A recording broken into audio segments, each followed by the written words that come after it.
ಬಹಳ ಕಷ್ಟ. ಸೊ ಏನಪ್ಪಾ ಮಾಡೋದು, ನಮ್ ಕಣ್ಣು ಮುಂದೆನೆ ಆರೋಪಿಗಳು ಐಷಾರಾಮಿ ಜೀವನ ನಡೆಸ್ತಿದ್ದಾರೆ, ಆದ್ರೆ ಸಾಕ್ಷಿ ಇಲ್ದೆ ಅವ್ರನ್ನೇನು ಮಾಡಕ್ ಆಗ್ತಿಲ್ವಲ್ಲ ಅಂತ ಬೇಜಾರಲ್ಲಿ ಇರ್ಬೇಕಾದ್ರೆ ಆ ಸರ್ವಶಕ್ತಿಯ ಕೃಪೆ ಅನ್ಸುತ್ತೆ ಇನ್ನೇನು ಮುಗೀತು, ನಾವು ಮುಂದೆ ಏನೂ ಮಾಡಕ್ ಆಗಲ್ಲ ಅಂತ ಬೇಜಾರಲ್ಲಿ ಇರ್ಬೇಕಾದ್ರೆ ಈ ವ್ಯಕ್ತಿ ಇಷ್ಟು ದಿನ ಅದೆಲ್ಲಿದ್ನೋ ಗೊತ್ತಿಲ್ಲ, ಆದ್ರೆ ಈಗ ಮುಂದೆ ಬಂದಿದ್ದಾನೆ. ಅಂಡ್ ಈ ವ್ಯಕ್ತಿ ಧರ್ಮಸ್ಥಳದಲ್ಲಿ 23 ವರ್ಷಗಳ ಕಾಲ ಕೆಲಸ ಮಾಡಿದಾನೆ. ಅಂಡ್ ಅದು ಯಾವ ತರ ಕೆಲಸ ಗೊತ್ತಾ, ದಣಿಗಳು ಮಾಡಿ ಅಥವಾ ಮಾಡಿ ಬಿಸಾಡಿರುವಂತಹ ಹೆಣಗಳನ್ನ ಯಾರಿಗೂ ಗೊತ್ತಾಗದಿರೋ ರೀತಿ ಎತ್ಕೊಂಡು ಹೋಗಿ ಎಲ್ಲೋ ದೂರದಲ್ಲಿ ಯಾವ್ದೋ ಕಾಡಲ್ಲಿ ಮಣ್ಣು ಮಾಡ್ಬಿಟ್ಟು ಬರೋದು, ಇದು ಈ ವ್ಯಕ್ತಿಯ ಕೆಲಸ.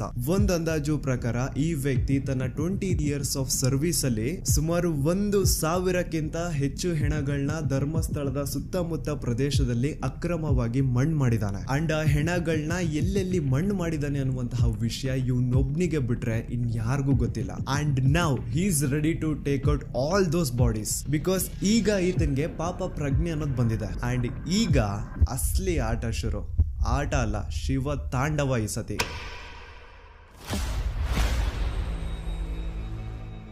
ಇಯರ್ 1995 ಮಂಡ್ಯ ಜಿಲ್ಲೆಯ ಒಂದು ಚಿಕ್ಕ ಹಳ್ಳಿ, ಹೆಸರು ರಾಂಪುರ ಅಂತ. ಈ ಊರಲ್ಲಿ 17 ವರ್ಷದ ಒಬ್ಬ ಹುಡುಗ ಇರ್ತಾನೆ. ಅಂಡ್ ಇವನ್ ಹೆಸರೇ ಭೀಮಾ ಅಂತ. ಒಂದು ದಲಿತ ಕುಟುಂಬಕ್ಕೆ ಬಿಲಾಂಗ್ ಮಾಡುವಂತಹ ಈ ಹುಡುಗನ್ಗೆ ಓದು ಬರಹ ಅನ್ನೋದು ತಲೆಗೆ ಹತ್ತಿರಲ್ಲ. ಸೊ ಇವನು ಸ್ಕೂಲ್ಗೂ ಸಹ ಹೋಗದೆ ಊರಲ್ಲಿ ಖಾಲಿ ಪಿಲಿ ಓಡಾಡ್ಕೊಂಡಿರ್ತಾನೆ. ಭೀಮಾಗೆ ಒಬ್ಬ ಅಣ್ಣ ಇರ್ತಾನೆ. ಅಂಡ್ ಅವನು ಧರ್ಮಸ್ಥಳದಲ್ಲಿ ಇರುವಂತಹ ಶ್ರೀ ಮಂಜುನಾಥ ಸ್ವಾಮಿ ದೇವಸ್ಥಾನದಲ್ಲಿ ಈಗ ಆಲ್ರೆಡಿ ಕೆಲಸ ಮಾಡ್ತಾ ಇರ್ತಾನೆ. ಈ ಕಡೆ ಊರಲ್ಲಿ ಭೀಮಾ ಸ್ಕೂಲ್ಗೂ ಸಹ ಹೋಗದೆ ಕೆಲ್ಸಕ್ಕೆ ಸಹ ಹೋಗದೆ ಸುಮ್ನೆ ಊರಲ್ಲಿ ಖಾಲಿ ಪಿಲಿ ಓಡಾಡ್ತಾ ಇರೋದನ್ನ ನೋಡಕ್ಕಾಗ್ದೆ ಭೀಮಾ ಅವ್ರ ಅಣ್ಣ ಭೀಮನ ತನ್ನ ಜೊತೆಗೆ ಧರ್ಮಸ್ಥಳ ಕರ್ಕೊಂಡ್ ಬಂದು ಅದೇ ಶ್ರೀ ಮಂಜುನಾಥ ಸ್ವಾಮಿ ದೇವಸ್ಥಾನದಲ್ಲಿ ಕೆಲ್ಸಕ್ಕೆ ಸೇರಿಸ್ತಾನೆ. ತನ್ನ ಅಣ್ಣನ ಸಹಾಯದಿಂದ ಧರ್ಮಸ್ಥಳಕ್ಕೆ ಬಂದಂತಹ ಭೀಮಾಗೆ ಅಲ್ಲೇ ಇರುವಂತಹ ಶ್ರೀ ಮಂಜುನಾಥ ಸ್ವಾಮಿ ದೇವಸ್ಥಾನದಲ್ಲಿ ಕೆಲ್ಸನೂ ಸಹ ಸಿಗುತ್ತೆ. ಕೆಲ್ಸ ಏನಪ್ಪಾ ಅಂತಂದ್ರೆ ನೇತ್ರಾವತಿ ಸ್ನಾನ ಘಟ್ಟ ಹತ್ರ ಕಸ ಹೊಡೆಯುವಂತಹ ಕೆಲಸ. ಆ ಒಂದು ನೇತ್ರಾವತಿ ಸ್ನಾನ ಘಟ್ಟ ಆ ರೀಜನ್ ಏನಿತ್ತು ಅದನ್ನ ನೀಟಾಗಿ ಇಟ್ಕೊಳ್ಳೋದು ಇವನ್ ಡ್ಯೂಟಿ. ಇವನ್ಗೆ 25